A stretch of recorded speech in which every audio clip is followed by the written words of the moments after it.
আল্লাহ রাব্বুল আলামিন বলেন, হে নবী আপনি জানায়া দেন, মরণ থেকে তোমরা যেথায় পালাবা, মরণ তোমাদেরকে পাকড়াও করে নিবে, মরণ তোমাকে পেয়ে নিবে। যদি আপনি প্রস্তর খণ্ডের ভিতরে লোহা দিয়ে ঘর বানায়, ওই ঘরের ভিতরেও যদি আপনি লুকায় থাকেন, নির্দিষ্ট দিন যেদিন আসবে অবশ্যই যার সামনে হাজিরা দেওয়ার জন্য দাঁড়াতে হবে তিনি কে? সেদিন আল্লাহ রাব্বুল আলামিন গ্রীব লগ্ন থেকে, গার থেকে আল্লাহ মেমোরি কার্ড টেনে বের করবেন। টেনে বের করে আল্লাহ পাক সেদিন সামনে দিবেন, দিয়ে আল্লাহ বলবেন, ইকরা কিতাবাক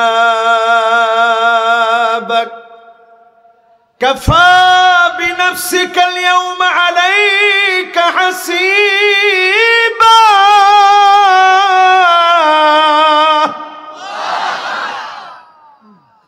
পর হিসাব দিব। আল্লাহ যেদিন হিসাব চাবেন সেদিন কেউ হিসাব দিতে পারবে না। সেই বুখারীর বর্ণনায় এসেছে, মান্নু কিসা হালাক, যাকে আল্লাহ বলবে পর জবাব দে, এক কদম লোকটা সামনে যেতে পারবে না। অবশ্যই যার সামনে দাঁড়ায়া জবাব দিতে হবে তিনি কে? আপনার যৌবন কোথায় লাগালেন? আপনার জীবন কোথায় লাগালেন? হালাল ইনকাম করলেন কি করলেন না? ন্যায় সঙ্গ, ন্যায় সঙ্গতার সঙ্গে, ন্যায় বিচারের সঙ্গে, আদালতের সঙ্গে ছিলেন কি ছিলেন না? পাই টু পাই যার সামনে জবাব দেওয়া লাগবে তিনি কে? দুনিয়ার সাধারণ জ্ঞান দ্বীপ মানুষ কত অসাধারণ কাজ করে ফেলে। প্লাস্টিকের তৈরি মেমোরি কার্ড দ্বীপ কত ভিডিও মানুষ ধারণ করে রাখে। আর আকরামুল আকরামিন আহকামুল হাকিমিন গিব লগ্ন থেকে যিনি মেমোরি কার্ড টেনে টেনে বের করবেন তিনি কে? দলিল নেন কোরআন থেকে, ওয়াকুল্লা ইনসানিন আলজামনাহু তাইরাহু ফি উনুকিহি ওয়া নুখরিজু লাহু ইয়াওমাল কিয়ামাহ।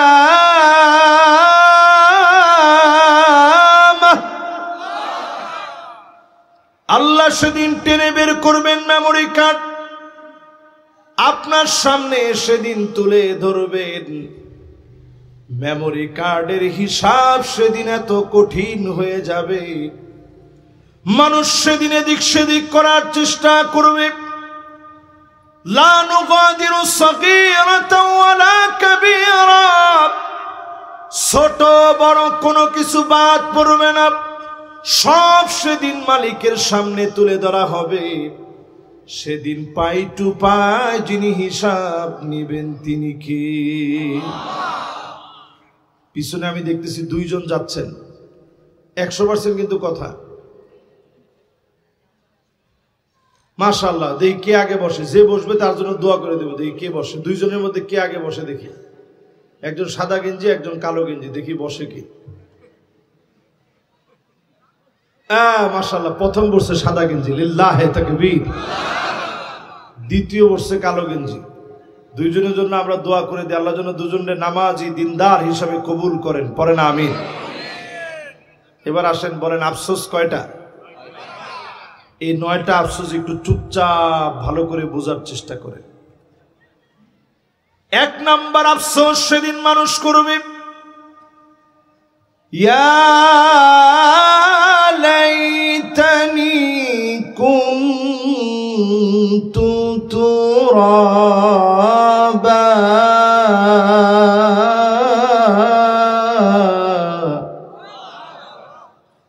1 নাম্বার আফসোস করবে, আয় মালিক কেন মাটি বানায়া দিলেন না?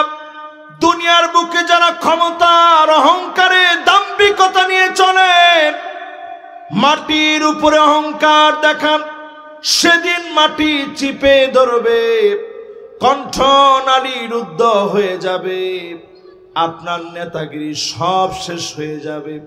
যার সামনে দাঁড়ায়া পাই টু পাই জবাব দেওয়া লাগবে, তিনি কি? আমি মনে করি এই জবাবটা এমন জবাব হবে, সেদিন আপনি আফসোস করে বলবেন, আল্লাহ আমি তো নেতা হতে চাইনি। সেদিন আপনি বলবেন, নাজআলহুমা তাহতা আকদামিনা, আমি নেতার কর্মী ছিলাম, নেতারে পায়ের নিচে দেন, পা দিয়ে পাড়িয়ে সামনের দিকে যায়, এই নেতা আমাকে গুমরা বানিয়েছে, ঠিক কিনা বলেন? আপনারা আবার আমার বক্তব্য শেষে এটা মনে করেন না যে হুজুর আজকে ওয়াজটা করলো কি? এই যে মাটি হতে চাবেন, এটা হযরত আলী রাদিয়াল্লাহু তাআলা আনহুর মতো সাহাবী কবরের মাটি ধরে ধরে কাঁদতেন আর ডাক দিয়ে বলতেন, মাকানুকা তাহতা তুরাব, আলী তোমার জায়গা হয়ে যাবে অন্ধকার মাটি নিচে। এই মাটি তোমারে চিনবে কিনা?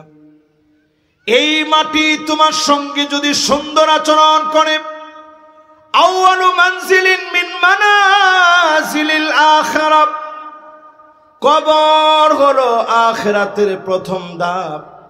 কবরে যদি মাপ পেয়ে যান, যিনি মাফ করে দিবেন তিনি কে? তাহলে আফসোস হবে কয়টা? জোরে কোন কয়টা? সাদ বিন মুআজ নামক সাহাবী, আল্লাহ নবীর যেই সাহাবী 30 বছর বয়সে কালেমা পড়লেন, মুসলমান হলেন, 36 বছর বয়সে তিনি ইন্তেকাল করলেন। তাহলে 30 থেকে 36 কত বছর পাইছে? আলমডাঙ্গার ভাইয়েরা, আপনারা বুঝে শুনে বুঝলে বলবেন, আপনার আমার ইমানের বয়স কম না বেশি? আমাদের যিনি সভাপতি আমার পাশে বসা আছেন, আলহামদুলিল্লাহ, উনিও জন্মসূত্রে মুসলমান, আমিও জন্মসূত্রে মুসলমান। তাহলে আমাদের বয়স যত, আমাদের ইমানের বয়সও কথা কয় না। সাহাবী সাদ বিন মুআজ 6 বছর ইসলাম পেলেন। যেদিন তিনি ইন্তেকাল হয়ে গেলেন, নবীজি তাকায় দেখে আল্লাহ রাব্বুল আলামিনের এত মায়া লেগে গেছে। ওয়াহতাজ্জাতিল আরশ, আরশে আজিমের ভিতরে ধাক্কা লেগে গেছে, আকাশের দুয়ারগুলো খোলা হয়ে গেছে, অজর ধারায় রহমত নাজিল হয়ে গেছে।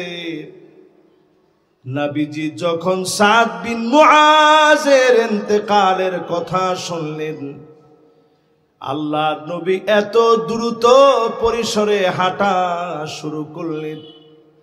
সাহাবীরা বলতেছে, নবী আমাদের জুতার ফিতা ছিঁড়ে যাচ্ছে,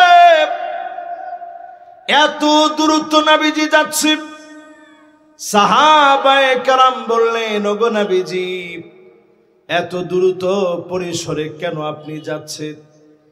আল্লাহর নবী ডেকে বলেন, আমার সাদ বিন মুআজ আল্লাহর কাছে এত প্রিয় হয়ে গেছে, আমার মনে হচ্ছে হানজালার মতো করে সাদ বিন মুআজের ইন্তেকালের পরে ফেরেশতারা হাজির হয়ে যাবে। আমি নবীর আগে ফেরেশতারা সাদ বিন মুআজকে নিজ হাতে গোসল দিয়ে দিবে। এই জন্য আল্লাহর নবী তাড়াতাড়ি চলে গেলেন, নিজ হাতে গোসল করায় দিলেন। আল্লাহর নবী নিজ হাতে গোসল দেওয়ার পর সাদ বিন মুআজের জানাজা নামাজে মালিক 70,000 ফেরেশতা পাঠালেন। আওয়াজ করে বলেন কত হাজার? আর একটু জোরে কোন। আকাশ খুলে রহমত নাজিল করলেন, 70,000 ফেরেশতা পাঠায় দিলেন। শুধু তাই না, আল্লাহর আরশের ভিতরে কম্পন হয়ে গেল। এত দাম যে সাহাবীর, নবীজি নিজে জানাজার নামাজ পড়ায়া দিলেন, আল্লাহ নবী কবরে শোয়া দিলেন। নবীজি কবরে শোয়া দেওয়ার পরে আল্লাহ পাক কবরের দৃশ্য নবীজির দেখার সুযোগ করে দিলেন। নবীজি তাকায় দেখে চতুর্দিকের মাটি হালকা করে সাদ বিন মুআজকে চাপ দেওয়ার জন্য আসছে। নবীজির এত পরিমাণ মায়া লেগে গেছে, আল্লাহ নবী তৎক্ষণাৎ বলে ফেলেছে, আল্লাহু আকবার। সাহাবায়ে কেরাম বলেন, ওয়া কাব্বারনা মাআহু, আমরাও আল্লাহু আকবার বলে উঠলাম। আল্লাহ নবী মায়ার কারণে সুবহানাল্লাহ বলে ফেলেছে। সাহাবায়ে কেরাম বলেন, আমরাও সুবহানাল্লাহ বললাম। নবীজির দুইটা চোখ দিয়ে পানি গড়ায় পড়তেছে। হঠাৎ করে কেন যেন নবীজি মুস্কি মুস্কি হাসতেছেন। সাহাবায়ে কেরাম প্রশ্ন করলেন, নবী এমন কেন করলেন? আল্লাহর নবী বলে, আমার সাদ বিন মুআজ এত আমলি, আরশে আজিম কেঁপে উঠল, 70,000 ফেরেশতা আসলো, আকাশ খুলে দিয়ে অজর দ্বারা রহমত নাজিল হলো। তারপরেও আমি নবী তাকায় দেখি সাদ বিন মুআজের দিকে মাটিগুলো আসতেছে। আমি নবী যখন আল্লাহু আকবার বললাম, সুবহানাল্লাহ বললাম, তোমরাও যখন সঙ্গে সঙ্গে বললাম, আর যখন আমার চোখ দিয়ে পানি গড়ায় গড়ায় পড়েছে, আল্লাহর বড় মায়া লেগেছে। মাটিগুলাকে মুহূর্তের ভিতরে আল্লাহ পাক আবার দূরে সরায় দিয়েছে। এবার বলেন তো দেখি, প্রথম আফসোস কি হবে? যদি মাটি হয়ে যেতে পারতাম। জোরে কোন, কি হতে পারতাম? একটু সবাই বলেন, প্রথম আফসোস কি? এজন্য নেতাগিরি যা করতেছেন, মনোনয়ন পায় না বিদায় বিভিন্ন জায়গায়, অনেক জায়গায় মারামারি শুরু হয়েছে অলরেডি। ঠিকটা মনে হয় একটু আস্তে হয়ে গেছে। যতজন আমার সামনে বসছেন, খেয়াল রাখতে হবে, 54 বছরে আমরা সব দেখেছি, 54 বছরে সব দেখা শেষ। সামনে হবে আল কোরআনের বাংলাদেশ। যদি আল কোরআনের বাংলাদেশ গড়তে চান, আজকে থেকে নিয়ত করেন, ক্ষমতার দ্বন্দ্ব, নেতাগিরি সব ভুলে গিয়ে মাটি হওয়া লাগবে। জোরে কোন, কি হওয়া লাগবে? যদি কারো কাঁধে বোঝা থাকে, আপনি বোঝাটা নিজের কাঁধে নিবেন। মাটি নিয়ে কেউ দৌড়ায় আসছে, আপনি তাকে কোলাকুলি করে আলিঙ্গন করে মহব্বত নিয়ে ভালোবাসা নিয়ে জিজ্ঞাসা করবেন, কেমন আছেন? ঠিক কিনা বলেন? এরকম নেতা যদি আপনার নেতা হয়, এই নেতা আমার আপনার নেতা। যে নেতার নামাজ নাই, চরিত্র নাই, ওই নেতা আমার নেতা হতে পারে না। ঠিক কিনা বলেন? 2 নাম্বার আফসোস সেদিন মানুষ করবে। আল্লাহ রাব্বুল আলামিন কোরআনে হাকীমের ভিতরে বলেন, ইয়া লাইতানি কদ্দামতু লিহায়াতি।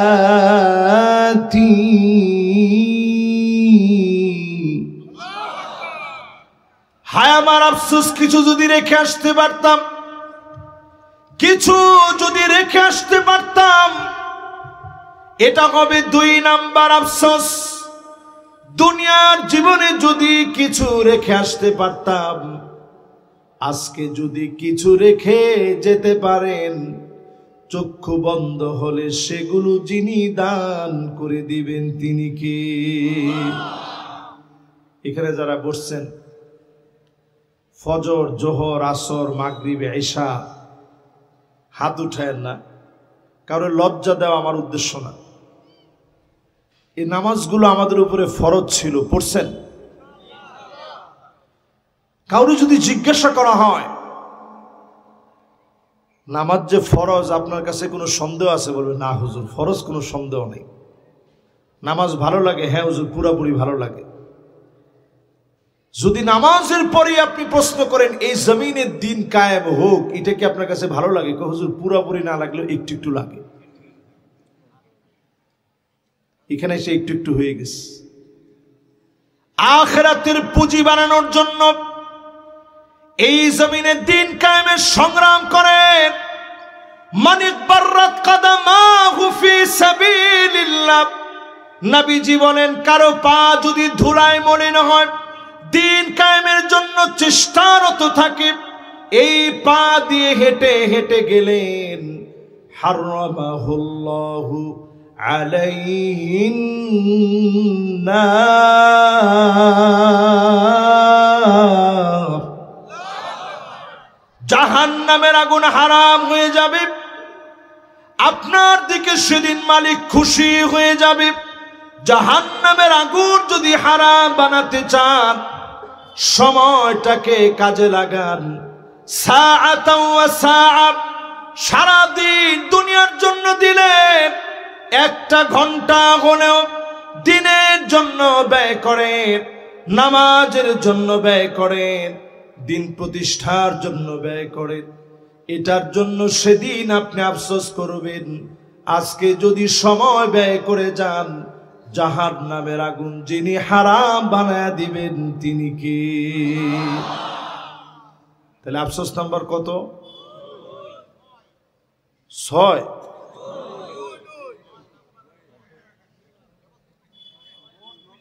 ও আচ্ছা আচ্ছা, 9টা বলবো, এর মধ্যে 2 নম্বরে আসছি। লিল্লাহে তাকবীর। আমি মনে করছিলাম কি রে, আমি আছি 2 নম্বরে, উনি চলে গেছে 6 নম্বরে। চুয়াডাঙ্গার শ্রোতা কেমন গো? এখন দেখলাম যে না, শ্রোতা আমাদের চাইতে অনেক ভালো, আলহামদুলিল্লাহ। তাহলে এবার একটু বলেন তো দেখি, 1 নাম্বার আফসোসটা কি? এটা আজকে একেবারে পড়ার মতো মুখস্থ করে নিয়ে যাবেন। 1 নাম্বার আফসোসটা কি? 2 নাম্বার আফসোসটা কি? যদি কিছু রেখে যেতে পারতাম, কিছু যদি একটু রেখে যেতে পারতাম। অনেকে আমরা মনে করি হায়াত অনেক লম্বা। কয়েকদিন আগে হাফেজ তোকে চলে গেল। সারা ওয়ার্ল্ডের ভিতরে আল কোরআন তেলাওয়াত করে বাংলাদেশের মানচিত্র উজ্জ্বল করেছিল যেই ছেলেটি, হঠাৎ করে ডেঙ্গু জ্বরে সে ছেলেটি চলে গেছে। কাল আমি চলে যেতে পারি, এই মুহূর্তে চলে যেতে পারি।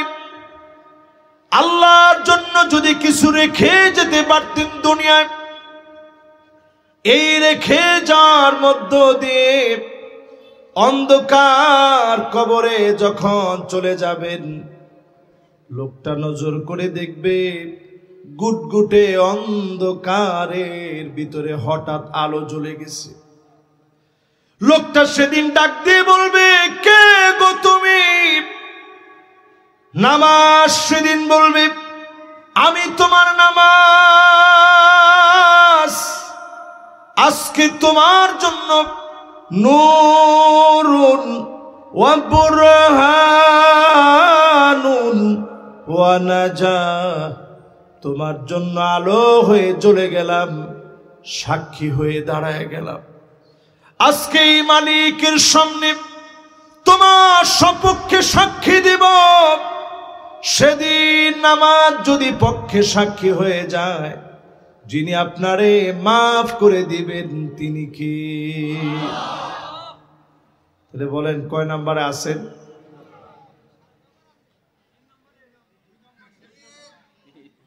2 নাম্বারে আছেন। কয় নাম্বার? 2 নাম্বারের পরে এবার 3য় নাম্বার আফসোসটা শোনেন।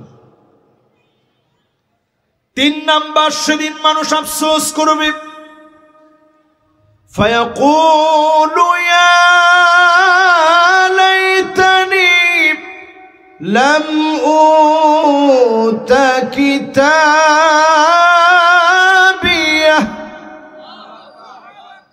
আফসোস করে সেদিন বলবে, হায় আমার আফসোস, বাম হাতে কেন আমলনামা দিলেন। আজকে যারা বামপন্থী হবেন রেডি থাকেন, বাম হাতে আমলনামা সেদিন চলে আসবে। আরো আসতে কম, ঠিক কিনা? মানুষ সেদিন নিজের হাত নিজে চাবাবে, চামড়ে কামড়িয়ে সেদিন রক্তাক্ত করে ফেলবে। সেদিন মানুষ সবচাইতে বড় অসহায় হয়ে যাবে। বাম হাতে যাদের আমলনামা যাবে আর যাদের ডান হাতে আমলনামা যাবে, হাসতে হাসতে জান্নাতের দিকে যাবে। যিনি মাফ করে দিবেন তিনি কি? দুইজনরে সেদিন আল্লাহ কাছের দিকে ডাকবেন। একজন হবে সবচেয়ে দুঃখী ব্যক্তি, দুনিয়ায় মার খেয়েছেন, জেল জুলুম নির্যাতন সহ্য করেছেন, ফাঁসির মঞ্চে গিয়েছে, বাতিলের কাছে মাথা নত করে নাই। ইয়াহইয়া আলাইহিস সালামের গর্দান কেটে ফেলেছে, আমি নিজে জিয়ারত করেছি। মাথা থেকে শরীর আলাদা করে ফেলেছে। আল্লাহ পাক সেদিন হাজির করবে সবচেয়ে মাজলুমকে, অন্যদিকে থাকবে সবচেয়ে সুখী, কালেমা পড়ে নাই সেই ব্যক্তিকে সেদিন আল্লাহ হাজির করবেন, দুজনকে দাঁড় করাবেন। আল্লাহ বলবেন, একজনকে জাহান্নামের দিকে নিয়ে যাও, একজনকে নিয়ে যাওয়া হবে জাহান্নামের দিকে। ইগমিসুহু গামসাতাম মিনান নার।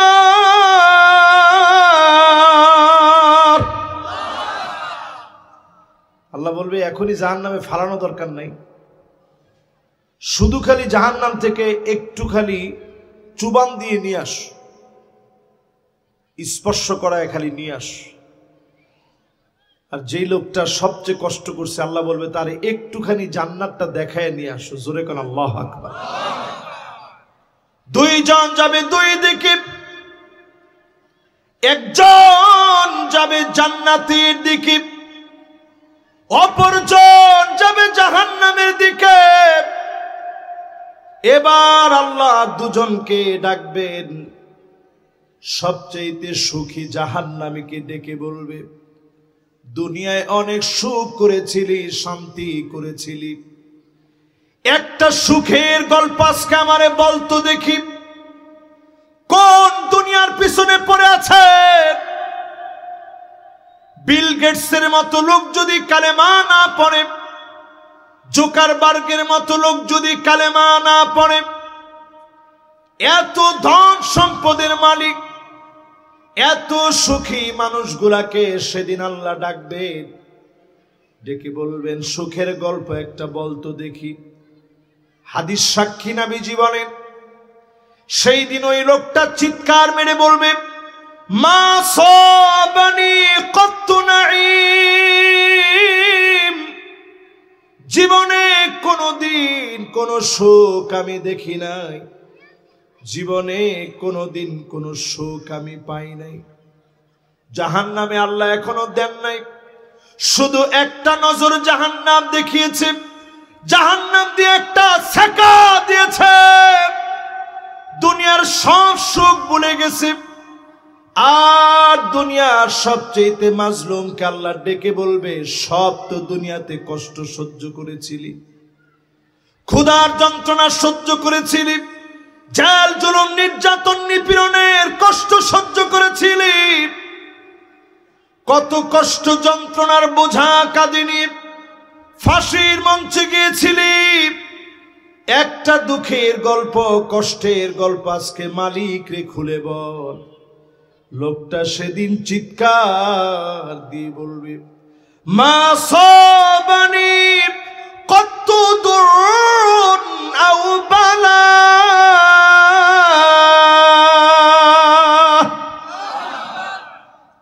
হায় মালিক, জিন্দিগিতে কোনোদিন কষ্ট কি জিনিস আমি বুঝিনি, কষ্ট কি জিনিস স্পর্শ করে নাই। জেল জুলুম তো অনেক দূরের কথা, জোরে করে আল্লাহু আকবার। 3 নাম্বার আফসোস সেদিন মানুষ করবে, মালিক কেন বাম হাতে আমলনামা দিলেন। আজকে আমরা বাংলাদেশ ধ্বংসের দিকে যাচ্ছি, তখন নবীজির হাদিস পুরাপুরি আমাদের জন্য সত্য হচ্ছে। সাইয়্যিদুল কওমি ফাসিকুহুম, এমন একটা সময় আসবে তোমরা দেখবা অধিকাংশ নেতা হবে ফাসিক। শুধু ক্ষমতার দ্বন্দ্বে, ক্ষমতায় যাওয়ার জন্য তারা নেতাগিরি করবে, ঠিক কিনা বলে? প্রমাণ কি দেখতেছেন না দেখেন না? না না না, যদি আপনার নেতা আপনার মনোনয়ন দেয়, বাস আপনি মনোনয়ন পাওয়ার পরে কাজবাজ করবেন, কোনো অসুবিধা নেই। মনোনয়ন না পেলে যদি আপনার ভাঙচুর চালাতে হয়, রাস্তাঘাটের ভিতরে যদি অগ্নি সংযোগ করা লাগে, আপনি লিখে রাখেন স্পষ্ট, যারা অগ্নি সংযোগ করবে এরা এতদিন ধরে শুধুমাত্র ক্ষমতার জন্যই রাজনীতি করেছে, ঠিক কিনা বলে? এরা যে এতদিন স্লোগান দিয়েছে, নেতা তোমার ভয় নাই, এরপরে কি আসলে কি এই কথার সাথে মিলতেছে? এখন নেতার অর্ডার পাওয়ার পরেও যদি আপনি অগ্নি সংযোগ করা লাগে, মিছিল করা লাগে, ভাঙচুর চালাতে হয়, তাহলে নেতা তোমার ভয় নেই, রাজপথ সারি নাই, কোনে গেল? ঠিক কিনা বলেন? আপনারা কি মনে মনে কষ্ট পাচ্ছেন? এমন সময় আসবে, এমন সময় আসবে, নবীজি বলেছেন, হাত্তা ইয়াতাবাহান নাসু বিল মাসাজিদ, মসজিদে মসজিদে সভাপতি, সেক্রেটারি, পদ পদবি নিয়ে মারামারি শুরু হয়ে যাবে। কি বলেন, হইছে? এগুলো শুরু হবে কখন? বাম চিন্তা থাকবে যখন, ঠিক কিনা বলে? আমাদের হওয়া লাগবে ডানপন্থী, জোরে কোন কোনপন্থী? তাহলে আমাদের 3 নাম্বারটা শেষ। কয় নাম্বার শেষ? 4 নাম্বারে সেদিন মানুষ আফসোস করবে, ইয়া ওয়াইলাতা লাইতানি লাম আত্তাখিয ফুলানান খলিলা। হায় আমার আফসোস, খারাপ লোকেরে কেন বন্ধু বানালাম। তোমার ঠিক তো একজনই বলছি, আওয়াজ করে বলেন ঠিক নেই? আফসোস করবেন মরার পরে, কেন খারাপ লোকের বন্ধু বানালাম। বেনামাজি তোমার নেতা হতে পারে না, নামাজি লোক তোমার নেতা হওয়া লাগবে, ঠিক কিনা? এই কথা বললে অনেকে একটু বিরক্ত হবেন আমার উপর। বিরক্ত হইলে কোরআন কারীমের এই আয়াতের দিকে একটু তাকান। কেন আমি খারাপ লোকের বন্ধু বানালাম? দুনিয়ার জীবনে ভালো লোকের বন্ধু বানাবেন না খারাপ লোকের বন্ধু বানাবেন? 5 শ্রেণীর মানুষরে আঙ্গুল উঠায় বলেন কয় শ্রেণী? মাশাআল্লাহ, যুবকরা তোমরা একটু জোরে আঙ্গুলটা উঠে এরকম নাড়া দাও, মুরব্বীরাও দেন, ঘুম চলে যাবে। কয় শ্রেণী? এবার একটু হাতটা নামান, বলেন বন্ধু বানাবেন কয় শ্রেণীর লোকেরে? ওই লোকের বন্ধু বানাবেন হুব্বুন নাস, যেই লোক মানুষের সঙ্গে মিশতে পারে, যেই লোক মানুষের ভালোবাসা অর্জন করতে পারে, এমন লোককে বন্ধু বানাবেন। বুঝবেন এমন লোকরে যিনি ভালোবেসে ফেলেছেন তিনি কে। 2 নাম্বার বন্ধু বানাবেন হুব্বু তাআল্লুমিল কুরআনি ওয়া তাদাব্বুরিহি ওয়া সিমাইহি, যেই লোক নিজে কোরআন পড়বে, কোরআন বুঝবে, কোরআন মানবে, আল কোরআনের সমাজ গড়বে, এমন লোককে বন্ধু বানাতে হবে, ঠিক কিনা বলেন? এখন একটু বলেন তো দেখি, যার ভিতরে কোরআন নাই সে আপনারে কোরআন দিবে কেমনে? না না, ঠিকটা কিন্তু এখন আর হয় নাই। আর একটু জোরে কন। আমি কোন দলের কথা বলার জন্য এখানে বসিনি, সবার কথা যদি বলি, বাংলাদেশ একটা মুসলিম দেশ, এদেশের মানুষ কোরআন শিখবে, এটা কি অনেক বেশি কিছু? আমার দেশে একটা সময় মক্তব ছিল, মাশাআল্লাহ। এই যে আমার মুরব্বীরা বসা আছে, উনি বেশি মুরব্বী না, ইয়ং মুরব্বী আর কি। হ্যাঁ মাশাআল্লাহ। এই যে আমার এই দিকে ডান দিকে যে মুরব্বী আছে দেখেন, উনি ঠিক আছে, উনি মোটামুটি পুরা মুরব্বী হয়েছে। দেখি পিছনে আর কি আছে? সুবহানাল্লাহ, পিছনে একেবারে পাক্কা মুরব্বী, সামনেও আছে, ঠিক না? ও, মুরব্বী বললে খুব খুশি লাগে না? এরকম মুরব্বীকে আমরা হবো না কিছুদিন পরে, আল্লাহ যদি হায়াত দেয়। তো মুরব্বীর কথা বলতেছি এই জন্য, আমরা ছোটবেলায় দেখছি মানুষের পড়া শুদ্ধ হোক আর না হোক, ছোটবেলায় মানুষ কোরআন শেখার জন্য, একটা সময় মানুষ ঘর থেকে বের হয়ে ছোটবেলায় কোরআন শেখার জন্য দৌড়ায় চলে যেত, ঠিক কিনা বলে? মক্তব ভিত্তিক শিক্ষা ব্যবস্থা ছিল, কারিকুলাম থেকে ব্রাকের মাধ্যমে ষড়যন্ত্র করে নতুন নতুন এনজিও গুলা নামে বেনামে এসে আমার দেশের মক্তব গুলাকে কায়দা করে তারা উঠায় দিয়েছে, ঠিক কিনা বলে? এই জন্য কোরআন তেলাওয়াত নাই, নেতাদের ভিতরে কোরআন তেলাওয়াত নাই। আমাদের দেশের একজন অলরাউন্ডার ক্রিকেটার ছিল, ওনারা দিছে বক্তব্য দেওয়ার জন্য, উনি বলতেছে বিসমিল্লাহির রহিম, মাঝখানে রহমান বাদ পড়ে গেছে। থাক, নামটা নাই নেই, এমনি কষ্টে আছে, আর নাম নিয়ে আরো কষ্ট দেওয়ার দরকারটা কি? একটু চিন্তা করেন, এই লোক বিসমিল্লাহির রহমানির রহিম এটা মুসলমানের ছেলে বলতে পারে না, আল্লাহর নাম বলতে পারে না। অধিকাংশ মানুষ দেখবেন এখন বক্তব্য দিতে দাঁড়াতেই আগে আইসাই কি রে কি, নির্বাচনের আগে এই ওয়াজটা মিডিয়ার মাধ্যমে সবার কানে কানে যাওয়া দরকার। এই যে আচরণটা আপনি করলেন, ঠোঁট লাড়াইলেন না, কিছু লাড়াইলেন না, এই নাড়ানিটা দেখবেন ডোনাল্ড ট্রাম্পও নাড়ায়। এটা সরাসরি খ্রিস্টানদের অনুকরণ অনুসরণ। রাসূলুল্লাহ সাল্লাল্লাহু আলাইহি সাল্লাম বিল আসাবে, আঙ্গুল দিয়ে খ্রিস্টানদের অনুসরণ থেকে নিষেধ করছেন। এই যেটা হচ্ছে আঙ্গুল দিয়ে অনুসরণ। আরে কথা কয় না?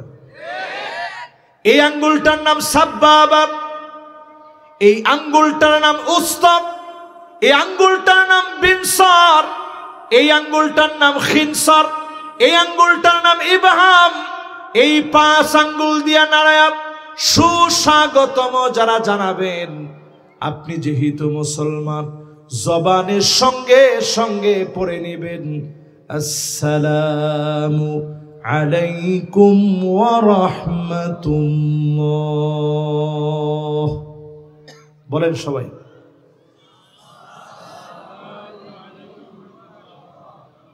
বাস সুন্দর করে সালাম দিবেন, আসসালামু আলাইকুম ওয়া রাহমাতুল্লাহ। কিছু দেখবেন আয়েশা আসসালামু আলাইকুম, এটা কি বললেন? এটা হচ্ছে স্টাইলিশ সালাম। অর্থ কিছু জানেন? তোমরা সবার মৃত্যু হোক। আরে কথা কয় না? কষ্ট পাইতেছেন মনে হয় আপনার? না না, আর মাত্র 30টা মিনিট একটু কষ্ট দিই। না না না বাবা, সারা রাতের ওয়াজ করা যাবে না। এমন আমার ঢাকা যাইতে হবে, শরীরের কন্ডিশনও বেশি সুবিধা না, যেতে হবে অনেক দূর।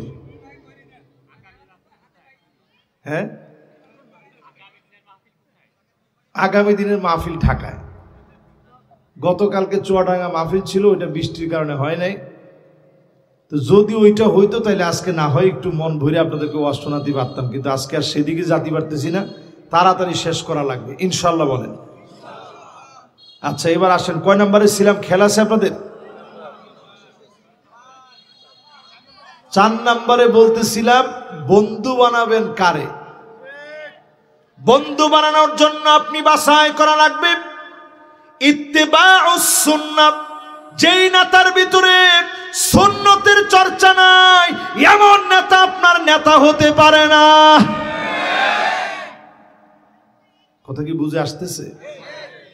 মনে কোনো কষ্ট নিয়েন না, খালি একটু একটু করে বুঝে জানাস। এরপরে দেখবেন 4 নম্বরে আল-ইবতিলা, যেই নেতা পরীক্ষা দেখলে দৌড় মেরেছে। এরকম নেতা আছে না?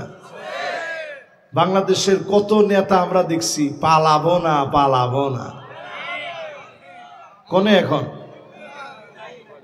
কোনে আছে আল্লাহ ছাড়া কেউ জানে না, আর কেরামুল কাতিবিন জানে উনি কোথায় আছে। একটু চিন্তা করেন মুসলমান, বাংলাদেশে আপসহীন নেত্রী যাকে বলা হয় বেগম খালেদা জিয়া, তিনি কিন্তু দেশ ছেড়ে পালায় যায় না।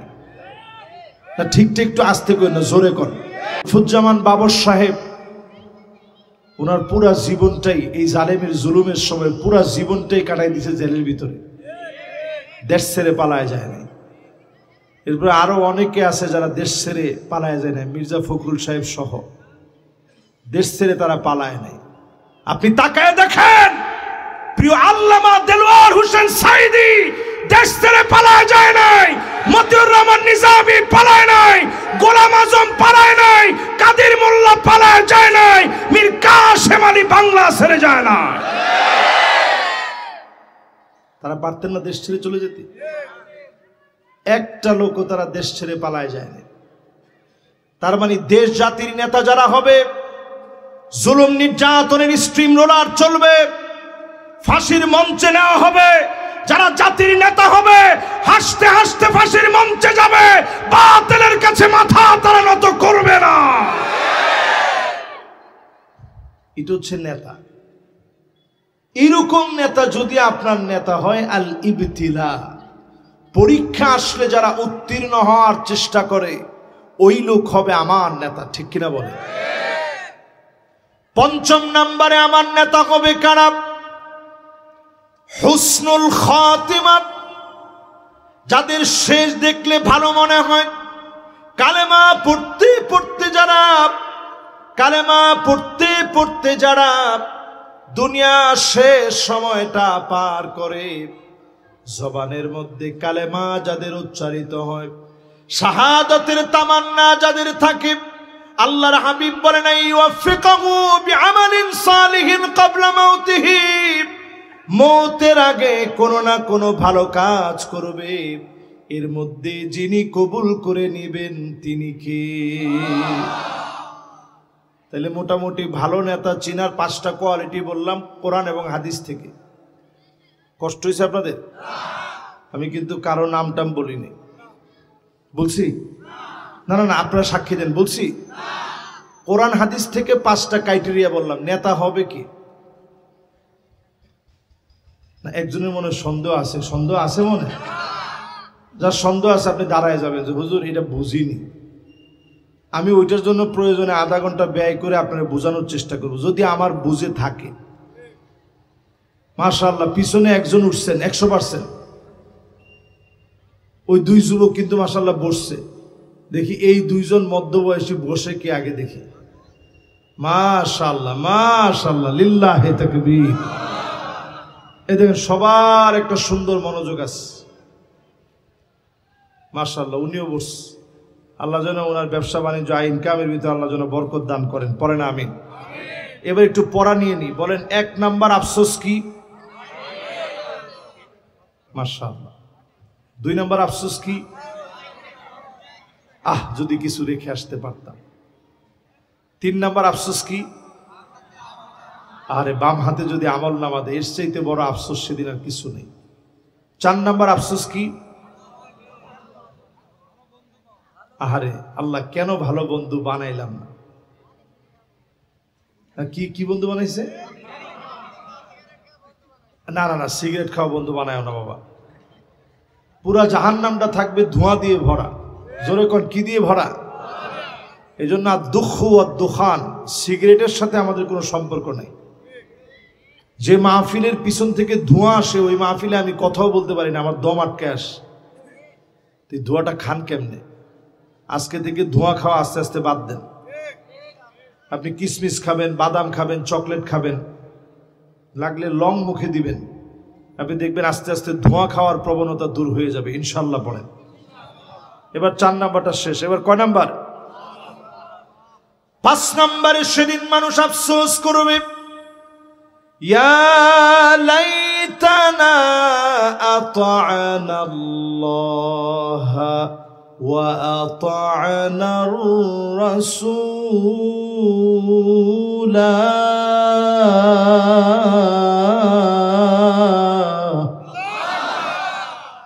হায় আমার আফসোস, আল্লাহ এবং তার রাসূল কেন মানলাম না, কেন মেনে নিলাম না। আল্লাহর রাসূলকে যদি মানতাম, অনুসরণ অনুকরণ যদি করতাম, আজকের দিনে যিনি নাজাত দিয়ে দিতেন তিনি কে? এখন যদি আপনি মনে করেন কোরআন দিয়ে রাষ্ট্র চলবে না, না না না, আওয়াজ আস্তে করেন।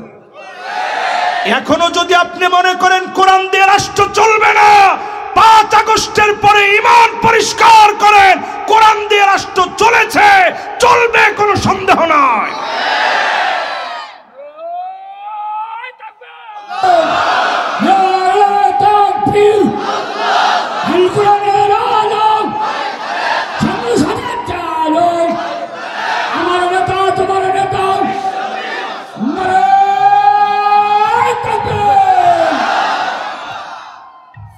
এবার একটু আমার সাথে সাথে আপনারা বলেন তো দেখি, 5 তারিখের পরে কি আমরা এই আওয়াজ উঠাতে পারি না বাংলাদেশে?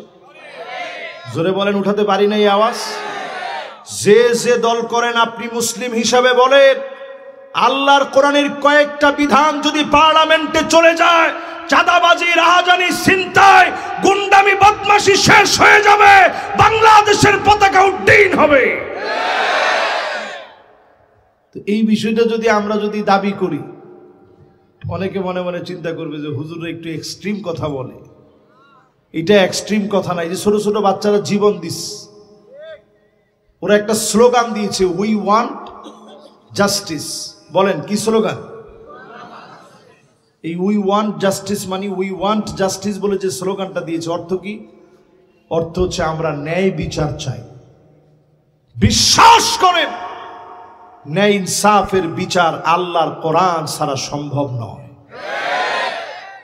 ঠিক আছে, আমার সাথে আপনারা একমত? তাহলে ন্যায় আর ইনসাফের বিচার যদি জমিনে প্রতিষ্ঠা করা লাগে, আল্লাহর কোরআনের দিকে আসা লাগবে। জোরে কোন আল্লাহু আকবার। এই জমিনের ভিতরে 5টা শাসন আসবে।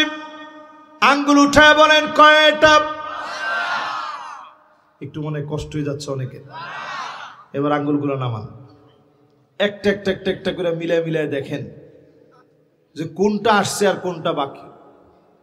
আল্লাহর নবী বলেন তাকুনু ফীকুম আন-নাবুওয়া, নবীদেরকে আল্লাহ ক্ষমতায় বসাবেন, ক্ষমতার মসনদ দিবেন, শাসন ব্যবস্থা দিবেন। আল্লাহর নবী মক্কাতুল মুকাররমায় সগৌরবে ফিরে আসলেন। আল্লাহর নবী শাসন করলেন। নবীজি আমার চলে গেলেন, আর কোন নবী কিংবা রাসূল এই পৃথিবীতে কোনোদিন আসবে না। তার মানে নবুয়তের শাসন, নবীদেরকে যে শাসক আল্লাহ বানিয়েছে, আর কোনোদিন আমরা দেখতে পারবো না। আমার নবী চলে গেলেন। দ্বিতীয় নাম্বার শাসন আসবে, সুম্মা তাকুনু খিলাফাতান আলা মিনহাজিন নবুওয়া, খুলাফায়ে রাশিদিনদের শাসন। 32 বছর 6 মাস ধরে শাসন করল। আবু বকর রাদিয়াল্লাহু তাআলা আনহু শাসন করলেন, ওমর রাদিয়াল্লাহু তাআলা আনহু শাসন করলেন, উসমান রাদিয়াল্লাহু তাআলা আনহু শাসন করলেন, আলী রাদিয়াল্লাহু তাআলা আনহু শাসন করলেন, হাসান রাদিয়াল্লাহু তাআলা আনহু শাসন করলেন। হাসান রাদিয়াল্লাহু তাআলা আনহুর 6 মাস পর্যন্ত 32 বছর 6 মাস শাসন চলল। এই 32 বছর 6 মাসের ভিতরে 1 টাকার দুর্নীতি কেউ দেখাতে পারে না। নিরঙ্কুশ সফল যিনি বানায় দিয়েছিলেন তিনি কে? দ্বিতীয় নাম্বার শাসন চলে গেছে। 3 নাম্বার শাসন আসবে, সুম্মা তাকুনু মুলকান আদান, এই জমিনে আসবে রাজতন্ত্র। আওয়াজ করে বলেন কি তন্ত্র? একটু মিলায় দেখেন তো, সারা ওয়ার্ল্ডের ভিতরে বহু দেশে একসময় রাজতন্ত্র ছিল, এখন নাই। দিন দিন কমতে কমতে কমতে কমতে অল্প কয়েকটা দেশ আছে। এটাও বেশি দিন থাকবে না, এটাও একবারে শেষের পথে। এরপরে নবীজি বললেন আরো একটা শাসন আসবে 4 নম্বরে, সুম্মা তাকুনু মুলকান জাবরিয়া, স্বৈরা শাসকের আসবে, আলেমদেরকে জেলে নিবে, সত্যবাদীদেরকে আটকাবে, কোরআনের মাহফিলে জায়গায় জায়গায় বাধা দেওয়া হবে। ঠিক কিনা বলেন? এরপর শব্দটা একটু আপনি মিলায় দেখেন, সুম্মা ইয়ারফাউহাল্লাহ। রাসূল বলেন এরপরে সময় একটা আসবে এমন, আল্লাহ সেদিন টেনে উঠায় নিবে। আল্লাহ যেদিন জালেমদেরকে টেনে উঠায় নেয়, এমন অবস্থা হয়ে যায় গরম ভাত থাকে, জালেমেরা খেয়ে যেতে পারে না, পারে না, পারে না।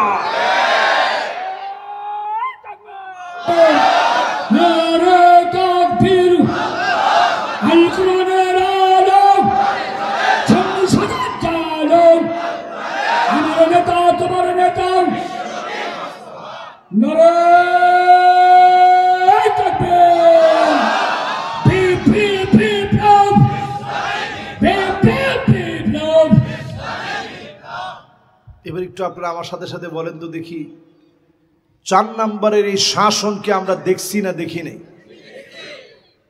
বাকি একটা শাসন সারা দুনিয়াকে তাক লাগায় দিবে, কানটা খাড়া করে দিয়ে শুনেন। সুম্মা তাকুনু খিলাফাতান আলা মিনহাজিন নবুওয়া, আবার এই জমিনের ভিতরে আল্লাহর কোরআন এবং নবীজির হাদিস অনুযায়ী রাষ্ট্র পরিচালনা নীতি শুরু হয়ে যাবে। কোরআনের রাজ যিনি জমিনের ভিতরে কায়েম করে দিবেন তিনি কে? আমার মনে হয় দেশ সেটার অপেক্ষায় আছে, সেদিকে এখন ধাবিত হচ্ছে। ঠিকটা কিন্তু ঠিকের মতো হয় নাই। আপনারা কি আমার সাথে একমত? মুসলমানের সন্তান হইলে আমাদের কোনো অসুবিধা আছে? মাশাআল্লাহ। তাহলে কয় নাম্বার গেছে বলেন? আমরা ছিলাম কয় নাম্বারে? 5 নাম্বারে। 5 নাম্বারের 5টা শাসন আপনাদেরকে শুনাইলাম, এবার 6 নাম্বারটাই চলেন। মানুষ সেদিন আফসোস করবে, ইয়া লাইতানি ইত্তাখাযতু মা'আর রাসূলি সাবিলা,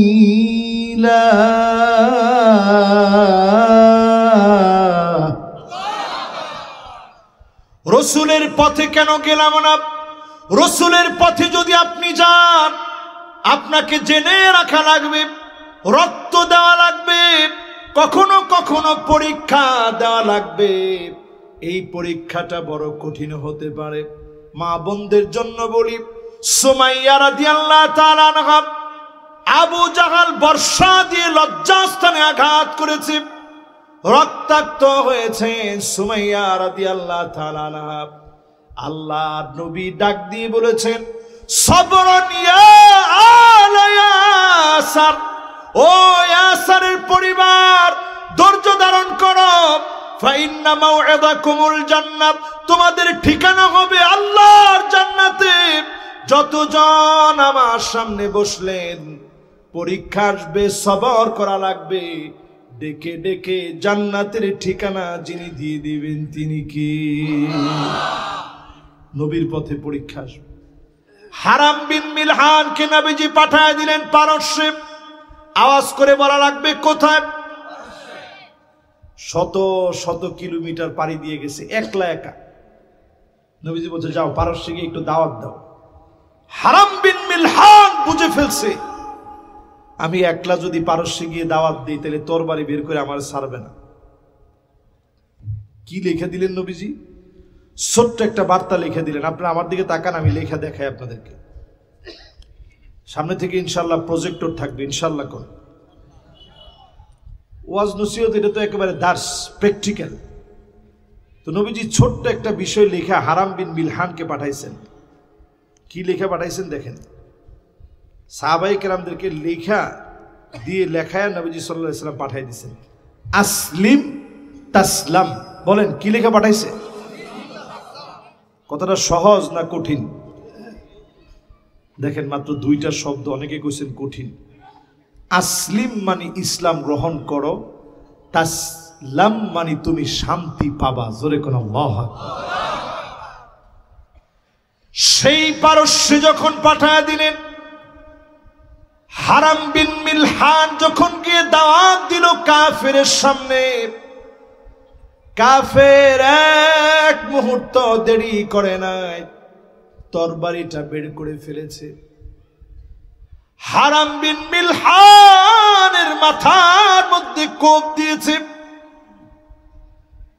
মাথা দ্বিখণ্ডিত হয়ে গেছে,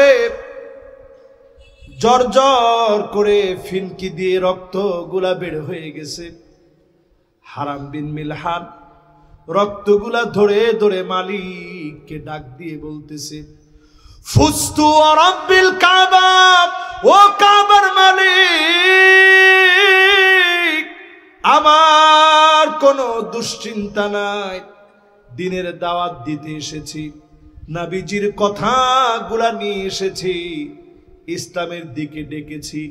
কাফের আমাকে আঘাত করেছে, এই রক্ত যেই জমিনে ঝরেছে এই জমিনের ভিতরে দিন বিজয় হবে। আল্লাহু আকবার।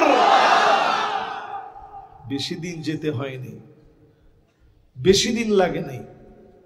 মওতার প্রান্তে যেদিন সাহাবায়ে কেরাম গেছেন, যায়েদ বিন হারেসা গিয়েছে, জাফর বিন আবি তালিবকে সেনাপতি বানালেন, যায়েদ বিন হারেসাকে বানালেন, আব্দুল্লাহ বিন রাওয়াহাকে বানালেন। তিনজন সেনাপতি বানায়া নবীজি যখন পাঠায়া দিয়েছে, তিনজন বুঝে ফেলেছে একজনের পর একজন শহীদ হওয়া লাগবে, একজনও জায়গা ছাড়ে নাই। জাফরকে তৈয়ার করা হয়, আল্লাহ নবীকে দেখানো হলো, নবী তাকা দেখেন, জাফরের হাত কাফেররা কেটে দিয়েছে, তার বিনিময়ে আল্লাহর জান্নাতের ভিতরে আল্লাহ পাক দুইটা ডানা মেলে দিয়ে জাফরকে উড়ায় দিয়েছে। এই দিনের পথ যদি আপনি ধরেন, যুগে যুগে পরীক্ষা আসবে, সংখ্যা বেশি লাগে নাই, অল্প সংখ্যককে দিয়ে মুতার প্রান্তে মুসলমান ছিল 3000, লম্বা সফর করে সেই মদিনা থেকে এত দূর লম্বা সফর করে গিয়েছে, লম্বা পথ পাড়ি দিয়ে মুসলমান গিয়েছে, ক্ষুধা পেটে পেট পিঠের সঙ্গে লেগে গেছে, পানি নাই, খাবার নাই, রক্ত পেশাব হয়ে গেছে। তিনজন সেনাপতি শহীদ হয়ে গেছে। জাফর বিন আবি তালিব হাত যখন কেটে ফেলেছে, বাম হাতে টান মেরে কালেমার পতাকা ধরেছে, বাম হাত কেটে ফেলেছে, দুইটা কবজি দিয়ে কালেমার পতাকা ধরে রাখছে। দুইটা কবজি যখন কেটে ফেলেছে, সেই মুহূর্তে দাঁত দিয়ে ধরেছে, এরপরও কালেমার পতাকা ছাড়ে নাই। একটার পর একটা তীর এসে বুকের মধ্যে লেগেছে, এরপরও যখন ছাড়ে না, দুনিয়া থেকে বিদায় নিয়েছে। ওই মুহূর্তে খালিদ বিন ওয়ালিদ মুসলমানের ঝান্ডা ধারণ করেছে, এমন ভাবে লড়াই করেছে, সাইফুল্লাহিল মাসলুল, আল্লাহ পাক তাকে উন্মুক্ত তরবারি বানায় দিয়েছে। ইনকাতা মিন ইয়াদিহি তিসআতা সুয়ুফ, একটা দুইটা না, 9টা তরবারি ওই মুতার প্রান্তে কাফেরদেরকে মারতে মারতে শেষ হয়ে গেছে, ভেঙে গেছে। ছোট্ট একটা ইয়ামানি তরবারি ছিল, এই তরবারি দিয়ে খালিদ বিন ওয়ালিদের হাতে 3000 সাহাবীকে 2 লক্ষ পারদর্শী বাহিনীর মোকাবেলায় যিনি বিজয় দিয়েছেন তিনি কি? সংখ্যা দিয়ে আমাদের বিজয় আসে না। খুব খেয়াল করে শোনেন, সংখ্যা দিয়ে বিজয় আসে না। বিজয় আসবে আল্লাহ রসুলের পথে চললে। আমার ঠিক তো কয় না? মাশাআল্লাহ। বাদাম কেমন বিক্রি হয়েছে? মাশাআল্লাহ। থাক, বাদাম ওলারও কিন্তু জিজ্ঞাসা করবে একটু পরে যে কয়টা মুখস্থ হয়েছে। না ঠিক আছে, ও বিক্রি করে যেই তো ফেলছেই, এখন বিক্রি করুক, অসুবিধা নেই। ও ইনশাআল্লাহ নামাজ পড়বে, আপনারা ওরা নামাজের সময় ডাক দিবেন, পারবেন না ইনশাআল্লাহ? ইনশাআল্লাহ। এবার কয় নম্বরে ছিলাম? লিল্লাহে তাকবীর। মাশাআল্লাহ, 100 সুন্দর মনোযোগ আছে। এবার 7 নাম্বারটা চলেন। আল্লাহ রাব্বুল আলামিন 7 নম্বরে বলেন, ইয়া লাইতানি কুনতু মাআহুম ফাআফুযা ফাওজান আযীমা। মানুষ সেদিন আফসোস করে বলবে, হায় আমার আফসোস, কেন দুনিয়ার যুগে দুনিয়ায় বেঁচে থাকাকালীন এত সুন্দর সময়ে কেন নেককারদের সঙ্গে চললাম না, বিজয়ীদের সঙ্গে চললাম না। যদি বিজয়ীদের সঙ্গে চলতাম, আজকের দিনে যিনি বিজয়ী বানায় দিতেন তিনি কি? এজন্য বিজয়ী বুঝবেন কেমনে? বিজয়ী বুঝতে হলে বুঝতে হবে আল ঈমান আস-সাদিক, সত্য ঈমান নিয়ে কারা লড়ে।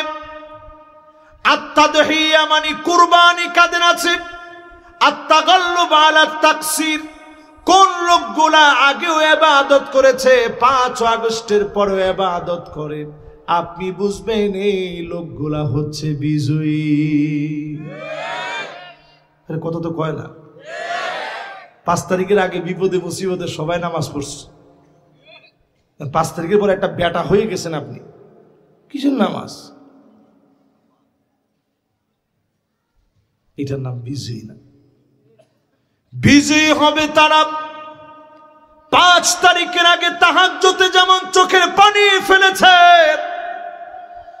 5 তারিখের পরে শুকরিয়া আদায় করে আরো বেশি কান্দেন।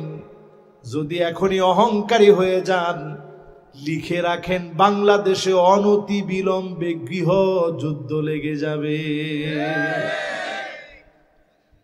না না, ডান দিকের লোকজন ঠিক কইছেন, এই যে মাঝখানের র, সবাই মিলে একটু কর। না না, ঠিক কেন বলেন না আমি বুঝতেছি। না না না, এবার আমি না না না না, ওনারা কোনো অপরাধী না, সব ঠিক আছে, কিন্তু বুঝতে পারে নাই। আমি হাদিস দিয়ে দলিল দিয়ে এখন ওনারা ঠিক বলবে। রসুল বলছেন বিজয়ের পরে যদি ভুল করো তাহলে 6টা খেসারত দিতে হবে। কয়টা? সময় আছে হাতে আর 5 মিনিট।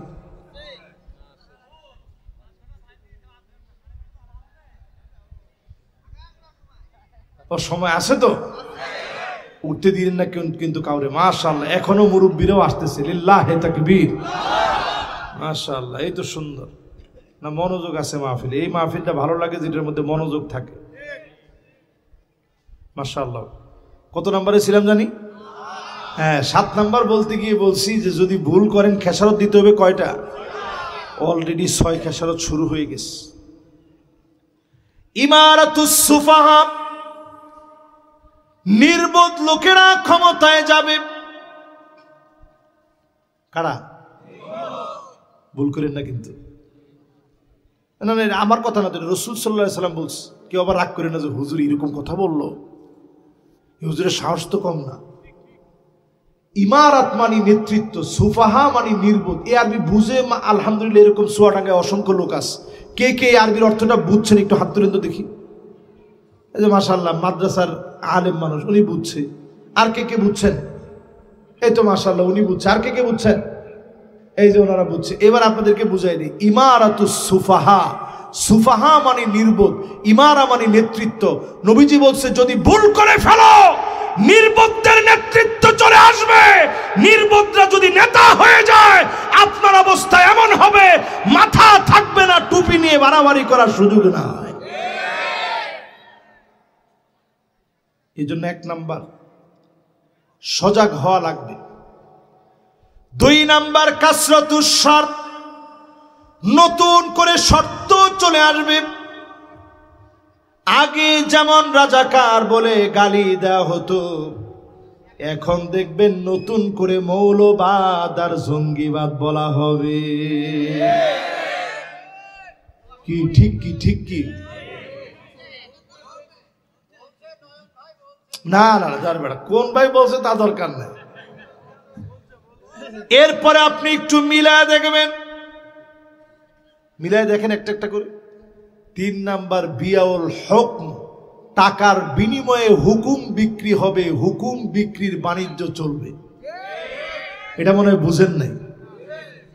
টাকার বিনিময়ে মামলা করা হবে, একটার পর একটা মিথ্যা মামলা দেওয়া হবে, মামলার পর মামলা চালায় যাওয়া হবে, ঠিক কিনা বলে?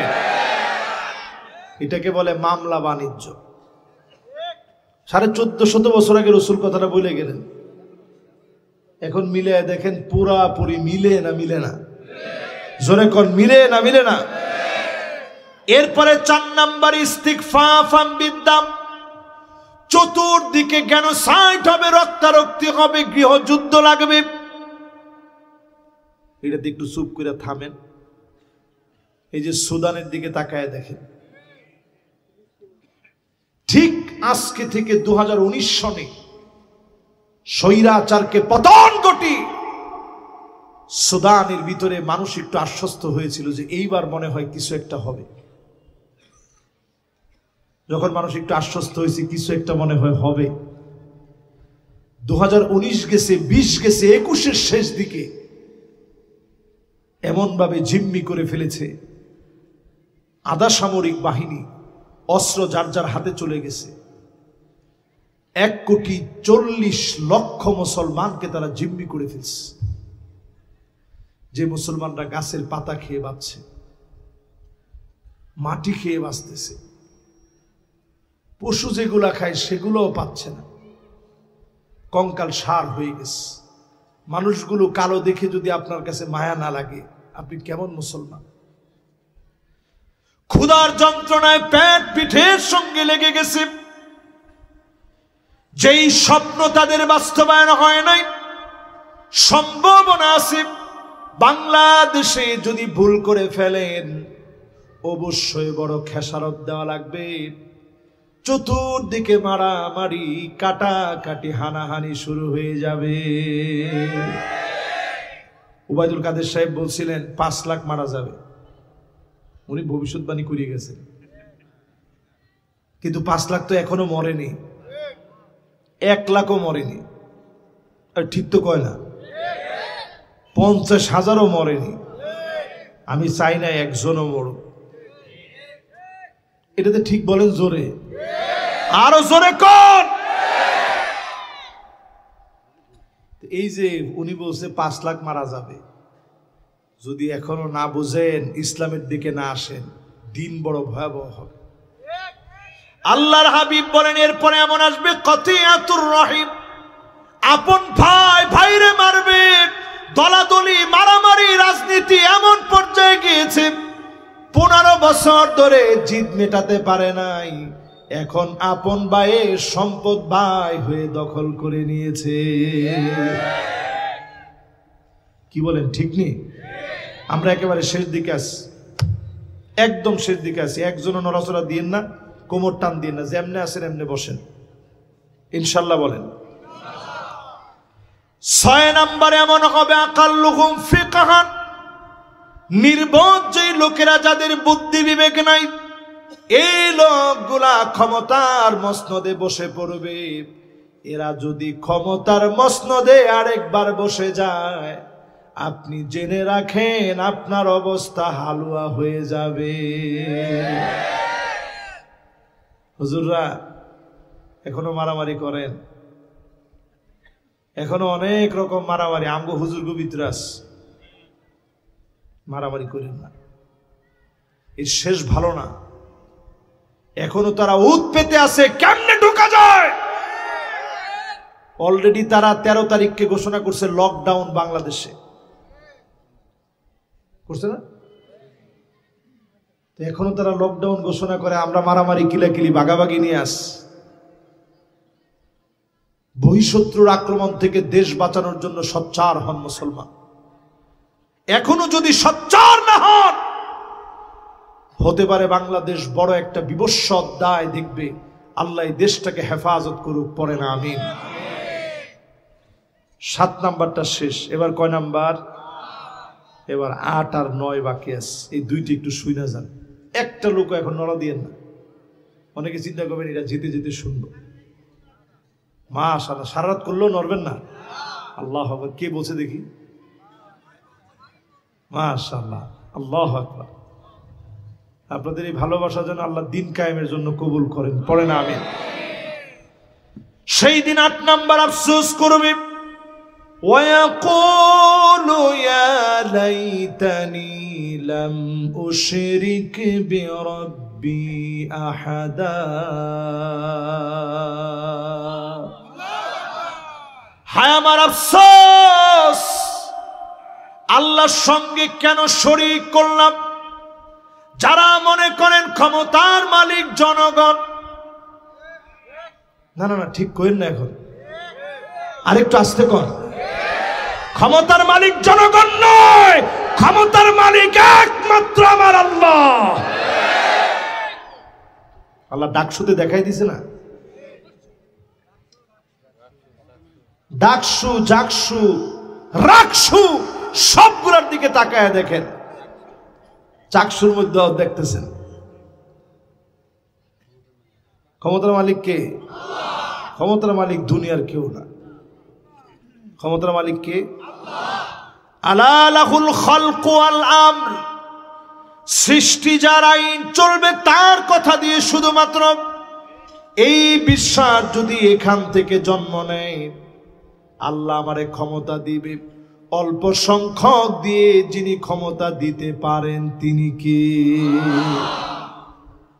কোনদিন চিন্তা করা যাইতো মাহফিলে বসে এগুলো ওয়াজ করবেন? এগুলো ওয়াজ করে বক্তা কোন রকম জাতি পারলেও শ্রোতারে বাইরে রাখতো।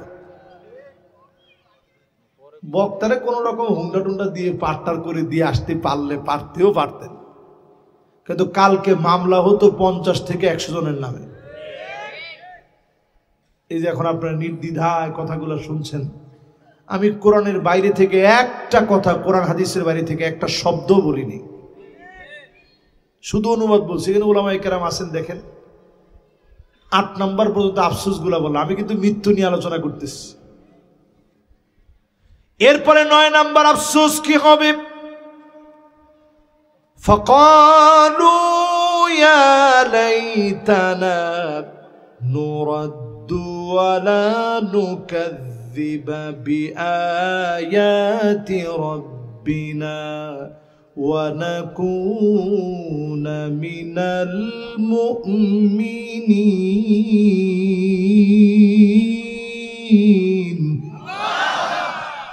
বলেন কার কথা? আল্লাহ বলেন সেদিন মানুষ আফসোস করে বলবো, কেন বুঝলাম না, এই কোরআন রে কেন মিথ্যা বলে মনে করলাম। আমার সাথে আছেন তো? কেন মনে করলাম এই কোরআন দিয়ে রাষ্ট্র চলবে না, শরিয়া আইন দিয়ে রাষ্ট্র চলবে না? কেন মনে করলাম? এই মনে করার কারণে ঈমানের দাবিতে পূর্ণ সত্যবাদী হতে পারি নাই। যদি সেদিন বুঝতাম আজকে ঈমানদারদের কাতারে আল্লাহ শামিল বানায় দিত, তাহলে এখন কি বোঝার চেষ্টা করবেন না? করবেন না? না না, জোরে জোরে করবে।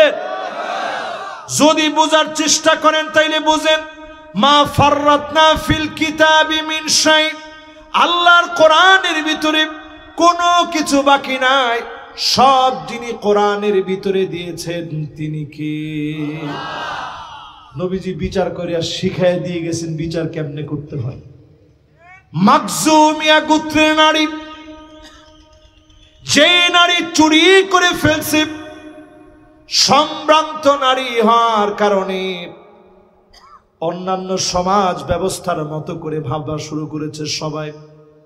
যদি নবীজি শাস্তি একটু কমায় দিতেন, টাকার বিনিময়ে জরিমানা নিয়ে যদি কমায় দিতেন, জরিমানা আদায় যদি করতেন, এই সম্ভ্রান্ত ফ্যামিলির মেয়েটা বেঁচে যেত, কতই না ভালো হতো। কিন্তু নবীজির সামনে গিয়ে এই কথা বলবে কে? একটা লোক নাই। একজনকে খুঁজে পাইছে, বয়সে একটু কম, বাবা ইয়ং দুইজন, মাশাআল্লাহ একবারে শেষ কথায় আছে, মাশাআল্লাহ দেখি 2 শার্টওয়ালার কে প্রথম বসে, দেখি মাশাআল্লাহ বসে ইনশাআল্লাহ, ওরা বসবে ইনশাআল্লাহ, দেখি কে প্রথম বসে। যে বসবে বেশি ওর মেধা বেশি ভালো হবে ইনশাআল্লাহ। না না না বসবে ইনশাআল্লাহ, দেখি কে প্রথম বসে। ওরা আল্লাহ মেধার জন্য দোয়া করছে, ও চিন্তা করছে যে মেধার দরকারই নেই আজকে। এবার আপনারা আছেন তো সবাই আমার সাথে বাকিরা, মাশাআল্লাহ। এবার একটু আপনারা বলেন, সেদিন মানুষ আফসোস করে বলবে, হ্যাঁ আমার আফসোস, কেন বুঝলাম না যে কোরআনটা সত্য, কেন বুঝলাম না এই কোরআন দিয়ে সব চলবে। বনি মাখজুমিয়া গোত্রের নারীর যখন বিচার করতেছে, সবচেয়ে তার নবীজির আদরের সাহাবীদের একজন ছিলেন উসামা, নবীজির পালক পুত্রের সন্তান। তার আব্বা গিয়ে মওতা প্রান্তে গিয়ে শহীদ হয়েছে, জোরে কোন আল্লাহু আকবার। তো নবীজি কিরকম আদর করতেন? আসছে, দাদা ছোট্ট একটা কথা ছিল। কি কথা নাতি বলো? দাদা ওই যে বনি মাখজুমিয়া গোত্রের যে নারী চুরি করে ফেলছে, হাতটা না কেটে যদি একটু জরিমানা আদায় করতেন। আল্লাহর নবীর চেহারা লাল হয়ে গেছে, তিনি ডেকে বললেন, শোনো সবাই, লাউ ফাতিমা বিনতে মুহাম্মদ লা সারাকাত লা কাতাতু ইয়াদাহা, আমার মেয়ে ফাতিমা যদি চুরি করত, হাত কেটে দিতে নবী হয়ে এক মুহূর্ত দেরি করতাম না। আমার কন্যা হওয়ার পরেও ফাতেমার হাত এক কূপে আমি নবী কেটে ফেলতাম। এই হচ্ছে ইসলামের বিচার। ওমর রাদিয়াল্লাহু তাআলা আনহু বিচার করে, নিজের সন্তানের বিচার করে আল্লাহর সামনে দাঁড়ায় বারবার বলেছে, আল্লাহ আমি ওমরকে জালেম শাসকদের মধ্যে আল্লাহ তুমি ডাক দিও না, আমি ওমরে বিচারের কারণে কাঠগড়ায় দাঁড় করায়ও না। ইন্তেকালের আগে তিনি বলতেছিলেন, ফালিয়াক্তাস মিন্নি ক্বাবলাল কিসাস ইয়াউমাল কিয়ামা, কারো উপরে যদি জুলুম করে থাকি এখনই আমার কাছ থেকে প্রতিশোধ নিয়ে নাও, আমার হাতে সময় নাই। হযরতে ওমরের খাবার খাওয়ালে নারী বুড়ি দিয়ে খাবারগুলা বের হয়ে যায়, ছিদ্র হয়ে গেছে। ফজরের নামাজের সময় আবু লুলু আল মাজুসি অগ্নি পূজারী হযরত ওমরকে ছুরি দিয়ে আঘাত করেছে, নারী বুড়ি ছিদ্র হয়ে গেছে, খাবার বের হয়ে যাচ্ছে। হযরত ওমর চোখে পানি নিয়ে বলতেছে, কারো উপরে যদি সামান্য জুলুম আমি ওমর শাসন কার্য পরিচালিত করতে গিয়ে করি, আমার কাছ থেকে প্রতিশোধ নিয়ে না, আল্লাহর আদালতে বিচারের আগে তোমরা আমার বিচার করে না। চতুর্দিকে কান্নার রোল পড়ে গেছে। এর নাম ইসলাম, এর নাম কোরআনের বিচার। এই বিচার যদি বাংলাদেশে কায়েম হয়ে যায়, শুধু পার্লামেন্ট না, আপনার ঘর না, প্রত্যেকটা জায়গায় জায়গায় আল্লাহ পাক এমন শান্তি দিবেন, আকাশের দুয়ার খুলে রহমত নাজিল করে দিবেন। বাংলাদেশটার দিকে এত দেশের নজর কেন, এটা বলে আমি আমার 2-3 মিনিটে কথা শেষ করে, যদি কমিটি আমাকে অনুমতি প্রদান করে, আমি মোনাজাতের দিকে যেতে চাই ইনশাআল্লাহ। শেষ করি, বাংলাদেশের দিকে এত নজর কেন, এই কথাটা খুব খেয়াল করে শুনেন।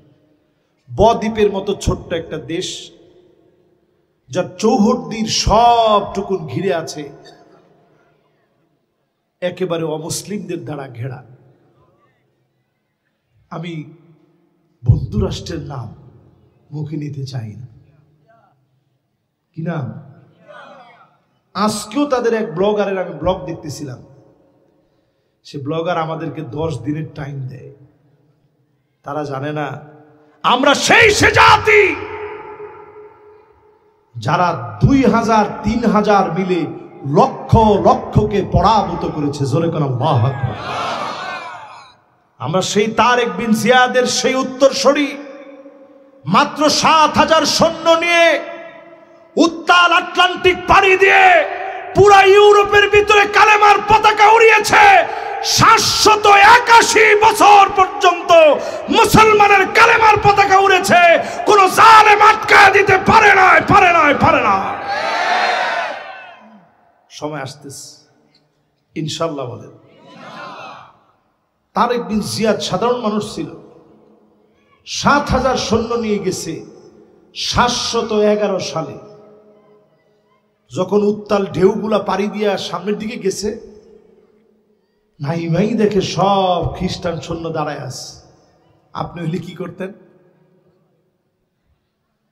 আচ্ছা বলেন, আপনি হইলে কি করতেন? অনেকে কইতেছে হুজুর সব রাইখে দৌড় দিতেন। তারেক বিন জিয়াদ ওই জায়গায় দাঁড়ায় শুধু বলছে, লা মালজা ওয়ালা মানজা মিনকা ইল্লা ইলাইক। আল্লাহ তুমি ছাড়া যাওয়ার কোনো জায়গা নাই, যেতে হলে তোমার কাছে যাব।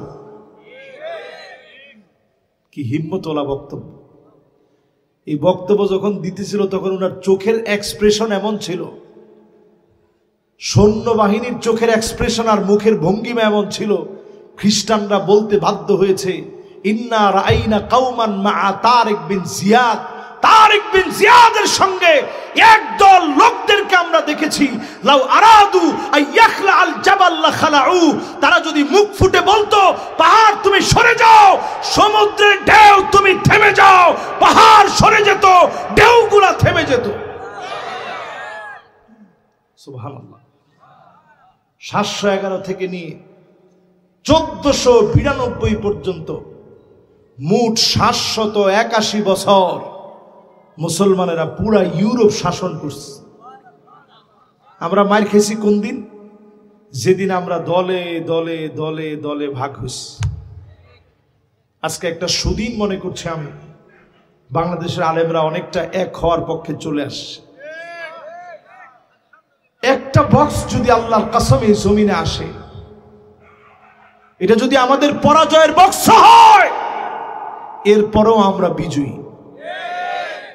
এক হয়ে দেখেন, আল্লাহ তাআলা ঠিকই বিজয় আমাদের জন্য রাখবে ইনশাআল্লাহ। পরে আজকের এই মাহফিলে যতগুলো কথা বললাম, বিমাশিয়াতিল্লাহি তাআলা ও বিতৌফিকিহি, আল্লাহ পাক আমাদের কথাগুলোর উপরে আমল করার তৌফিক দান করুক। পরে না আমিন।